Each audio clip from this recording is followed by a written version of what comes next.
My name is Nadia Calloway, and I was 31 years old when my father read a prepared statement at a family dinner to inform me that I was, effectively, cut off. Not in a quiet conversation. Not in a letter slipped under a door. He had printed it. He had a printed statement, with bullet points, and he read it aloud while my husband sat 2 seats away eating the roast my aunt had made. The line I remember most: the family discussed it. We all agreed. My husband Drew set down his fork, looked at my father, and asked what time we needed to leave. That was it. That was his whole response. I didn't cry at the table. Something in my chest went very flat and very quiet, the way a room goes quiet after a door slams. Not empty, just still. I knew something my father didn't. I had known it for almost 2 years by that point. A piece of paper existed, filed in a county clerk's office in a city my father had never visited, that was going to make that prepared statement look very small. 14 months later, he stood at a podium in front of 300 people and learned what that paper said. Welcome back to channel, where quiet people let the paperwork do the talking. If you're new here, hit subscribe, and if you've ever had someone underestimate exactly what you'd built while they weren't watching, drop a comment below.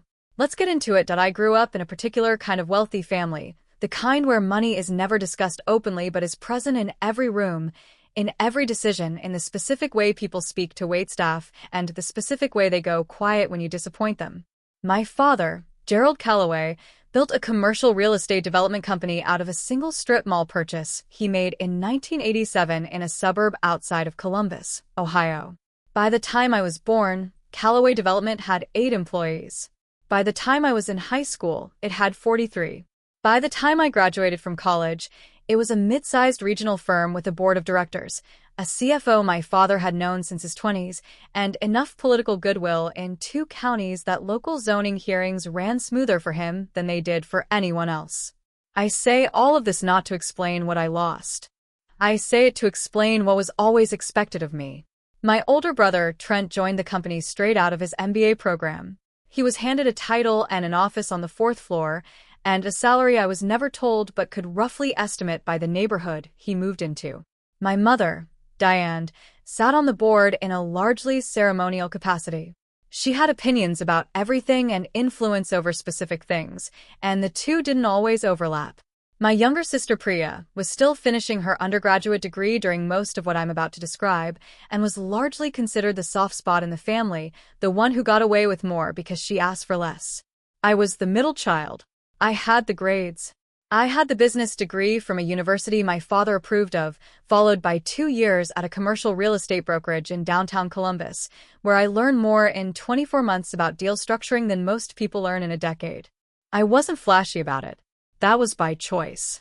I had watched what happened when Trent made noise about his accomplishments in family settings. My father smiled just slightly less warmly, recalibrated the credit, redistributed the praise. So, I learned early to hold my cards quietly. What my family saw, during the years I'm describing, a 31-year-old woman who had left a good brokerage job to go independent, who lived in a modest apartment in a part of Columbus that my mother described as fine for now, who drove a 4-year-old Subaru and didn't vacation in the places they vacationed, and who had, as of 14 months before October, married a man named Andrew Pulaski, who owned a roofing company. What they did not see, most of the rest of it. My father-in-law, Henryk Pulaski, was the person I want to tell you about first because without understanding him, none of what follows makes sense. Henryk was 67 years old when I married his son. He had come to the United States from Krakow in 1981 with $400 and a cousin's address in Pittsburgh. He had worked construction for 11 years, started his own crew in 1992, incorporated in 1995, and built a regional roofing and exterior contracting business across western Pennsylvania and eastern Ohio that, by the time I met him, employed over 200 people across 4 operating branches. He did not talk about any of this. This is important. He talked about coffee and about the weather as it related to roofing seasons, and about a particular stretch of the Ohio River he liked to fish on early in the morning. He drove a 10-year-old pickup. He wore the same canvas jacket from October through April. He had a small house in a small town outside of Pittsburgh where he had raised Drew and Drew's two sisters, and that house was on a piece of land that Henrik had purchased in 2003 and had added to quietly, carefully, over the following decade and a half, until it was not a small piece of land anymore. He was also, and this is the part that became relevant later, a man who had structured his business interests with extreme care after a partnership dispute in the late 1990s had cost him 14 months of legal fees and 2 years of sleep. After that, Henrik Pulaski trusted almost nobody with financial details, filed everything correctly, held paper on everything he owned, and had a relationship with a small commercial law firm in Pittsburgh that he had maintained for over 20 years. I knew all of this within 6 months of meeting Drew, because Drew is exactly like his father in the way that matters most. Neither of them performs anything. What they have, they have. What they know, they know. They don't announce it. Drew and I met at a commercial property walkthrough in 2020. He was there to bid on a re-roofing contract for a warehouse complex I was scouting for a client. He arrived early. He had a clipboard with notes on it that were more detailed than the notes the building manager had. We talked for 40 minutes about moisture infiltration and thermal bridging and the particular failure patterns of TPO membranes on flat commercial roofs, and I went home that evening and thought about the conversation for longer than was professionally necessary. We dated for a year and a half. I introduced him to my family at a Sunday dinner in March of the year before we got married. My mother asked Drew 3 times what his company did, in slightly different phrasings, as though she was hoping a different answer would emerge. My father asked him once, and then did not ask again. Trent spent most of dinner talking to Priya about a conference he was attending in Scottsdale. The roast was good. Drew ate 2 helpings and helped clear the table, without being asked. On the drive home he said, "Your dad's smart." I looked at him. He said, "Smart people who decide not to like you are more careful about it than other people." Then he asked if I wanted to stop for ice cream. We got engaged in September. We were married the following June in a small ceremony at a converted farmhouse venue outside of the city. 34 people, a friend of mine who was an officiant, Drew's sisters as bridesmaids, a dinner reception that ended at 10:30, because that's what we both wanted. It was exactly the wedding I wanted. My parents attended. My father wore a very good suit and shook Drew's hand once, and didn't smile while he did it. My mother cried during the vows, which I believe was genuine, and then said something to her sister during the reception that I didn't catch, but read clearly in the way her sister glanced at Drew afterward. 3 weeks after the wedding, my father called and asked me to come to Sunday dinner alone. Not with Drew. Alone. I should have known then. I went.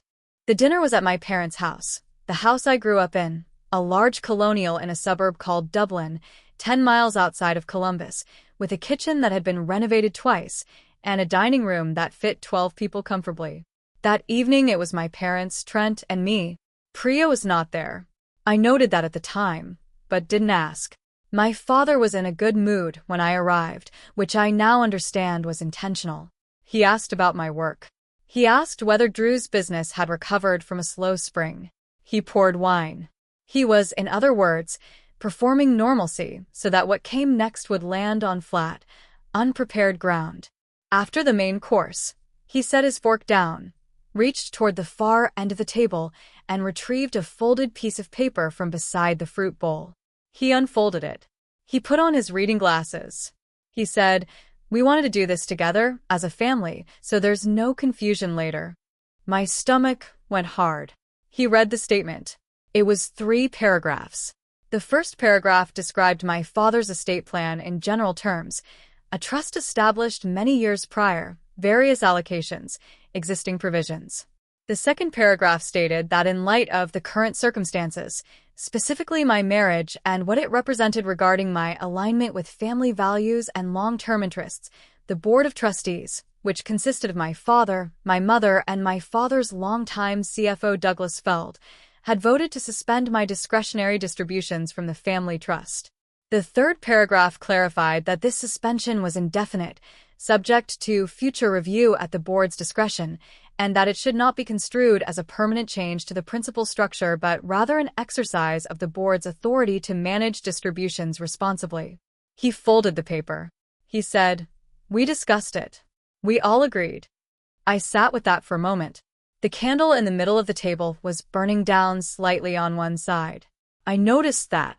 My jaw was tight. I made it go loose. I said, "Okay." My father looked at me over his glasses. He had expected, I think, either tears or an argument. He said, "I want you to understand this isn't personal, Nadia." I said, "You read a prepared statement." He said, "We want it to be clear and fair. There shouldn't be any ambiguity." Trent had been looking at his plate. He looked up then and said, "No one's trying to punish you, Nadia. It's a family decision. We talked about it." His voice was even. Reasonable. That's the word I keep coming back to. It was all so reasonable. The tone of people who believe they are doing the responsible thing. My mother said, "We just want you to think about what you want your life to look like. That's all this is." Asked if I could have a glass of water. My aunt, my father's sister, Ruth, who had been quiet at the far end of the table, got up to get it for me without being asked. She set it down in front of me and put her hand on my shoulder for 1 second and then went back to her seat. I drank the water. I said, "I assume there's nothing to sign." My father said the attorney would send a formal notice for my records. He said it like he was discussing a property easement. I said, "Okay." I stood up. I said I needed to get home. My father said, "You don't want dessert?" I said I was tired. I kissed my mother on the cheek. I nodded at Trent. I hugged Ruth at the door. She held on a beat longer than usual, and something in her grip told me she had not voted for this, and I remembered that for later. I drove home.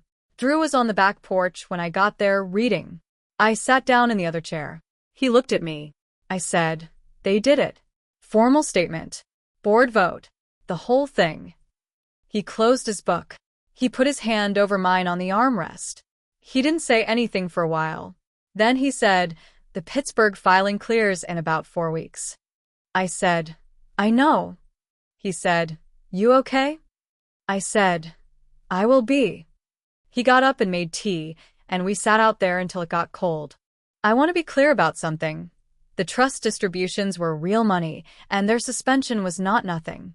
Quarterly disbursements of somewhere between $18,000 and $24,000, which I had been receiving since turning 25, had supplemented my independent income in ways that made certain business decisions easier. Losing them meant tightening certain things. It was not devastating. I had built enough on my own by that point that we weren't in any danger, but it was a pressure point, and my father knew that, and he had calculated it when he made the decision. What he had not calculated was what I already owned. In the winter before Drew and I got married, Henryk Pulaski had come to me with a proposition. He was restructuring a portion of his land holdings, the parcels he had assembled over years in that small town outside of Pittsburgh and in 2 adjacent townships. He wanted to bring in a development partner. Not a big firm. Not a corporation. Someone he trusted who understood commercial real estate structuring, who would take a genuine stake, who would do the work of converting those parcels into something with long-term value. He had watched me work for 1.5 years by then. He had read deal memos I'd written. He had, without my knowledge, asked questions of people I'd worked with. He offered me a 38% stake in a land-holding entity, Pulaski Meridian Land Group, LLC, formed to hold and develop approximately 340 acres of commercial and mixed-use zoned land across 3 parcels in western Pennsylvania. The contribution structure was complex, and the legal work took 4 months. I contributed cash, everything I had that was mine, not trust money, money I had earned and saved from the brokerage years and my independent work, along with a specific parcel of commercial land in eastern Ohio that I had purchased quietly in my own name 2 years prior, as a long position. Henryk contributed the majority of the land holdings and his operational expertise. The entity was filed in Allegheny County, Pennsylvania. The operating agreement was prepared by Henryk's law firm, reviewed by a commercial attorney I retained separately, and executed in April, 2 months before our wedding and 8 months before my father's dinner table statement. The filing was public record. It was not hidden. It simply required you to go looking for it, and my father had never had any reason to look for it because he had never believed I was doing anything he needed to take seriously. Over the following 14 months, the 14 months between my father's prepared statement and the October groundbreaking, Callaway Development finalized a major expansion project. The project was a commercial and mixed-use development in a township just east of Columbus, one of the fastest-growing corridors in central Ohio, a project my father had been pursuing for 2 years and had publicly described as the largest single undertaking in the company's history. To fund it, Callaway Development needed a development finance partner, a capital-side group that would take a stake in the project entity in exchange for providing preferred equity. The group they selected, after a 6-month negotiation I knew nothing about until very late in the process, was a regional development finance company called Meridian Corridor Capital. I did not own Meridian Corridor Capital. I want to be exact about this. What I owned, what Pulaski Meridian Land Group owned, was a passive participation position in Meridian Corridor Capital's third investment vehicle, a structured entity that had been assembled in early fall of the year prior, largely from land contributions and capital from partners Henrik had cultivated over many years. I was one of 6 passive participants. My interest was not controlling. It was not operational. It was, on paper, a relatively quiet 38% stake in an LLC that itself held a minority position in a development finance vehicle. But when the Callaway Development groundbreaking filings were submitted to the county recorder's office, as all commercial real estate development filings are, a matter of public record, the disclosure schedule attached to the development entity listed all participants in the capital structure, including all passive interests in Meridian Corridor Capital's third vehicle. My name was on that list. Not front and center. Not in large print.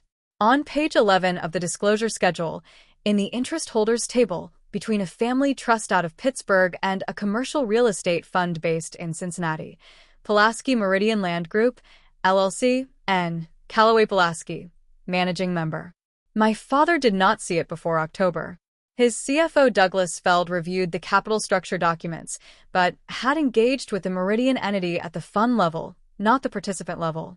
The disclosure schedule was filed, as these things often are, quietly, several weeks before the groundbreaking event, as part of the county permit package. I saw it. Drew showed it to me one evening in late September, sitting at the kitchen table with the county recorder's online portal open on his laptop. He turned the screen toward me. He said, "Page 11. I looked at it for a long time. Something behind my sternum went very warm and then very still. I didn't say anything for a moment. Then I said, "Do you think he's read it?" Drew said, "I don't think so." I said, "Okay." I closed the laptop. I made dinner. The groundbreaking was scheduled for the third Saturday of October at 11 in the morning on the development site itself, a cleared parcel at the edge of a commercial corridor about 20 minutes east of Columbus. Callaway Development had organized it as a proper event. Tents, catering, a podium with the company logo, invited guests from the County Planning Commission, the mayor's office, several anchor tenants who had signed letters of intent, the development finance partners, and a selection of local press. My invitation arrived in early September, addressed to Nadia Callaway, my pre-marriage name, which was notable, though I said nothing about it. The invitation had been sent to my parents' house and forwarded by my mother with a handwritten note. "Dad would like you there. It would mean a lot, Mom." I RSVP'd yes. I did not tell them I was bringing Drew. The morning of the event was cool and clear, the kind of October morning in Ohio that smells like cut grass and dried leaves, with a low white sky that makes everything look a little sharper than usual. Drew wore a jacket I hadn't seen before, a dark wool blazer over a clean shirt. I wore a dark coat and low heels, and my hair pulled back. We drove separately from my parents without telling them, arriving 20 minutes before the scheduled start and standing near the edge of the tent rather than at the family tables. I saw my father before he saw me. He was near the podium talking to the mayor's chief of staff, animated and comfortable, in his element. My mother was at the family table with Trent and Trent's wife, Cecilia. Trent's 2 children were there. Priya was there with a friend I didn't recognize. Ruth was there too, near the end of the table, and she saw me first. Her eyes found me across the tent, and she went very still for just a moment, and then she lifted her chin in a small nod. I nodded back. My father spotted me about 10 minutes before the program started. He crossed the tent. He shook Drew's hand. One pump, brief, No warmth, but no hostility either. He said to me, "Glad you came," and something in his voice was genuine, the way parents can be genuine and dismissive in the same sentence. He said, "We're starting in a few minutes. Come sit up front." I said we were fine where we were. He said, "Don't be stubborn, Nadia," in a tone he had used since I was a child, not unkind, just automatic. I said, "We'll come up after." He let it go. The program opened with remarks from a county commissioner, then the mayor's chief of staff, then a brief video the company had produced about the project's economic impact. Then my father spoke. He was good at this. I want to be honest about that. My father was a genuinely good public speaker. Unhurried, warm when he wanted to be, good at making a room feel like he was talking specifically to them. He spoke for about 12 minutes about the project, about what it meant for the corridor, about the partners who had made it possible. He thanked the county. He thanked the anchor tenants. He thanked his family. He gestured at the table, at Trent and my mother, at Priya, and his eyes found me briefly at the edge of the tent. He thanked his capital partners. And then his CFO, Douglas Feld, standing to the side of the podium, leaned in and said something to him. Low, close. I was watching my father's face when it happened. The color didn't drain from it immediately. It was more like something rearranged, like a photograph that shifts when you tilt the frame. Everything's still there, but suddenly in a different relationship to everything else. Douglas Feld had, it became clear later, been handed a copy of the county filing package that morning by one of the permit consultants, a routine delivery he had flipped through while waiting for the program to start. He had reached page 11 at some point during the commissioner's remarks, and he had been sitting with it for 20 minutes, trying to decide what he was looking at. When my father stepped back from the podium for a moment, a pause he framed as checking his notes, Douglas said to him, quietly enough that I couldn't hear the words, something that caused my father's jaw to go tight. My father looked down at the page Feld was holding. He looked at it for what felt like much longer than it was. He looked up. His eyes moved across the tent. They found Drew. They moved to me. The tent was not silent. People were talking in small groups, attending to children, refilling coffee. The noise level hadn't changed. But something in the geometry of that moment went absolutely still. The 4 or 5 feet between my father's gaze and where I was standing contracted into something airless. I met his eyes, and I didn't look away. He looked back down at the page. He set his notes on the podium. He stepped to the side. Trent came up behind him, and my father said something to him, low and quick, and Trent's face did something I had never seen it do before, a kind of rapid sequence, reading the document Feld was holding, looking at me, looking back at the document. Trent's wife, Cecilia, looked up from the table. My mother, who had been talking to the woman beside her, caught the change in Trent's posture and went quiet. Drew was standing next to me. He was watching the birds on the tent line, or appearing to. His hands were in his pockets. He said, very quietly, without turning his head, "You okay?" I said, also quietly, "Yeah." He said, "Good." He didn't look at my father. He didn't perform anything. He just stood there next to me in his good jacket and let the room do what the room was doing. One of the permit consultants, a woman named Janet Burrows from the county planning office, who had been present at several of the development review hearings, approached the podium to present the formal groundbreaking certificates. This was part of the plan program, a standard local government participation piece. She had a manila envelope. She opened it at the podium and read, as these things go, from the project documentation, the official project name, the county permit numbers, the development entity name and structure. Standard. Routine. The kind of language that reads like background noise at these events. She came to the capital structure disclosure. She said, as she was required to by the terms of the county participation certificate, the names of the development entity participants. She read Callaway Development. She read the anchor tenant group. She read Meridian Corridor Capital, third investment vehicle. She paused briefly at the formatting of the next line, as people sometimes do when they reach a hyphenated name they haven't seen before. She read, Pulaski Meridian Land Group, LLC. Managing Member N. Callaway Pulaski. She moved on to the next item. She had no particular awareness of what had just happened. 300 people had varying degrees of awareness of what had just happened. My father's attorney, seated 2 rows from the front, had full awareness within approximately 3 seconds. He was the kind of attorney who reads disclosure schedules as a professional reflex, and he had apparently not reviewed this one before today, because I watched the color change in the back of his neck. Douglas Feld had already known for 20 minutes. He was very still. Trent was on his feet, though he didn't appear to know why yet. He had stood up with the half-formed intention of going to my father, and then stopped when the name was read aloud because hearing it spoken into a microphone in front of 300 people did something different to the situation than reading it had. He stood there for a moment with his jacket slightly open, and then sat back down.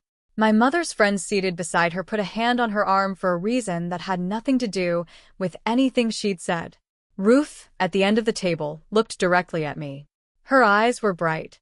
Something moved through her face, not surprise. She had known me long enough, known something was being held quietly, even if she hadn't known the specifics. She pressed her lips together and looked at the tablecloth, and then looked back up. My father had walked to the edge of the tent. Not out of it, just to the edge, where the canvas side panel ended, and the October air came through. He was standing with his back partly to the crowd, looking out at the cleared land that was about to become the largest project his company had ever undertaken. And somewhere in that parcel of land, somewhere in the capital structure that was funding it, was his daughter's name, in a filing that had been sitting in the county recorder's office for weeks, quiet and patient, and exactly where it was supposed to be. I didn't go to him right away. I want to be clear about that. There was no moment where I walked up to the podium or made any kind of gesture toward the crowd. That was never the point. The point had never been a scene. The point had been that a document existed, and that eventually the document would be in the same room as the people who had voted to dismiss me, and the document would do what documents do. It was Janet Burrows from the county planning office who made it real in the room. It was 300 people recalibrating something they thought they understood. It was a microphone and a manila envelope and a name that the county recorder had been holding in a database since April. About 15 minutes after the certificate presentation, when the program had technically concluded and the tent had shifted into the informal reception portion, my father found me near the edge of the catering tables. He had gotten his composure back. He's good at that, as I said. But something in the set of his shoulders had changed. Something had gone out of them. He said, "I didn't know you were involved with Meridian." I said, "I know." He said, "When did that happen?" I said, "A while ago." He looked at Drew, who was talking to the permit consultant and appearing to be asking genuine questions about the county review process. My father watched him for a moment. He said slowly, "Henryk Pulaski's group." I said, "Yes." He was quiet for a moment. His jaw moved slightly, the way it does when he's working through a calculation. He said, "You could have told me." I looked at him. I said, "You read a prepared statement." He didn't have an answer for that. He looked out at the site again. His voice, when he spoke, was quieter than I'd heard it in a long time. He said, "The disclosure was in the filing package." Not a question. I said, "Page 11. He exhaled. Something in his chest dropped and didn't come back up. He said, "I need to talk to Douglas." I said, "Okay." He walked back toward the main tent. That was it. No dramatic declaration. No apology yet. That came later in pieces, in the awkward months that followed. No scene. The tent was still full of people refilling coffee and talking about the project timeline. October was still doing what October does in Ohio, clear and cool and indifferent. Drew came up beside me with a small plate of food and offered me a cracker with something on it. I took it. I said, "Page 11. He said, "Page 11. He ate a cracker. I ate a cracker. We stood there. The calls began the following week. The first was from Douglas Feld on a Tuesday, a Wednesday, actually I want to get that right. He called my cell number in the late morning and was professional and precise and completely devoid of warmth, which told me a great deal about where the conversation was coming from. He said he wanted to clarify the structure of Nadia's participation in the Meridian vehicle for the company's records. I referred him to my attorney. The second call was from Trent 2 days after that. Trent's call was different. It was in the evening, and there was something in his voice that I hadn't heard since we were children, a thinning quality, like Something structural had shifted. He said, "I want you to know I voted no." I said, "What?" He said, "At the board meeting. I told Dad. I thought it was wrong. I was outvoted." I held the phone. I said, "Why didn't you call me then?" He was quiet. He said, "I should have." We stayed on the phone for a long time without saying much else. I don't know what to do with that information entirely, even now, but I appreciated him saying it. The third call, the one that surprised me most, was from my mother on a Sunday morning about 3 weeks after the groundbreaking. She called before 9 o'clock, which she never does. She asked if she could come over. Not if she could meet me somewhere neutral, not a restaurant or a coffee shop, if she could come to our house, mine and Drew's. I said yes. I made coffee. She sat at our kitchen table with her hands around a mug and told me that she had known for many months that something was wrong with the decision, that she had gone along with it because she didn't know how to push back against my father and Trent and Douglas all agreeing that she was sorry. She said, "I'm sorry," 3 times, each time in a slightly different register, as though she was working out which version was truest. The second one, I think, was the truest. Her hands around the mug were very still. Her face was tired in a way that had nothing to do with the hour. Drew came into the kitchen for coffee, and my mother looked up at him and said, "You've been very patient with all of us." He said, "Diane, sit with your daughter. I'll go read." He took his coffee and went. My mother watched him go, and something in her expression turned over. She looked at me and said, "Your grandfather would have liked him." My grandfather on her side had been a builder. I hadn't known she was still thinking about him. The conversation with my father took longer. He didn't call. He waited until the next family Sunday dinner, the first one I'd attended since the statement, which was itself a sort of implicit reopening, an acknowledgement that the landscape had changed. Drew came with me this time. My father didn't comment on that.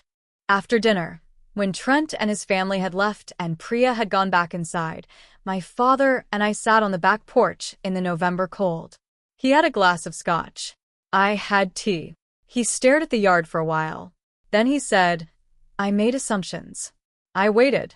He said, "About what you were building, about what Drew was, about what was important to you." He paused. I was wrong about some of it. Note that he said some. I noted that. I didn't push it. I said, "The distributions, are those going to be addressed?" He said, "Douglas is drawing up the reinstatement paperwork." He looked at his glass. "I should have done it sooner." I said, "Yes." He said, "Nadia, I said, Dad." I know. I did know. I knew what he meant to say and what he couldn't quite get to, and I knew that for a man like my father, sitting on the back porch in November telling his daughter he'd been wrong was the version of the apology that cost him the most and meant the most, even though it was incomplete. I also knew that I had some choice about what to do with it. I said, "Drew's father wants to have everyone up to Pittsburgh in the spring, for the fishing season." My father looked at me. I said, "I think you should go." He looked out at the yard. He said, "I don't fish." I said, "Henrik will teach you." Something in my father's expression shifted in a way I don't have a precise word for. Not softened, exactly. Recalibrated. He took a sip of his scotch and he said, "Okay." The distribution reinstatement was formalized in December. My father's attorneys sent the paperwork. I had my attorney review it. It was straightforward. We signed. I never asked what the internal conversation had been. I didn't need to know. What I know, the October groundbreaking project broke ground on schedule. Callaway Development's largest expansion proceeded without incident.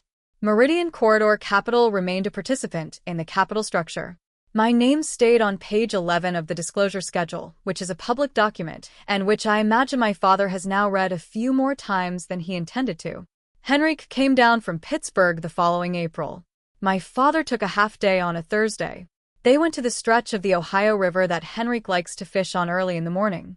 Drew told me later that his father had taught my father a knot he'd been using since he was a boy in Krakow, and that my father had gotten it wrong 3 times and then gotten it exactly right, and that Henrik had said, "There, now you have it," and that had been most of the conversation. I wasn't there for that, but Drew was.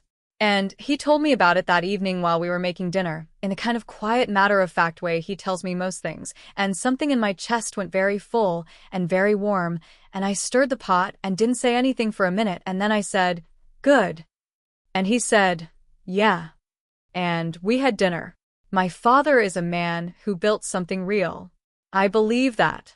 I believe he built it with intelligence and patience and a kind of will that doesn't come easily. I also believe that the same qualities that let him build it, the certainty, the long calculations, the assumption that he can read a room before the room has finished speaking, are the qualities that caused him to look at his daughter's husband and see only the surface, and to look at his daughter and see only what she hadn't done rather than what she had. What I've come to understand is this: the quiet ones aren't hiding. We're just building somewhere you're not looking. That's my story. A prepared statement, page 11, and a not from Krakow. Here's what I want to ask you. If you've ever been written off by someone who should have known better, a parent, a boss, a family that took a vote without you, and then that person eventually saw something that changed how they looked at you, did you let them back in? Did you give it time? Or did you close that door? Drop your answer in the comments. I read every single one. Drop a comment, hit subscribe, and I'll see you in the next one.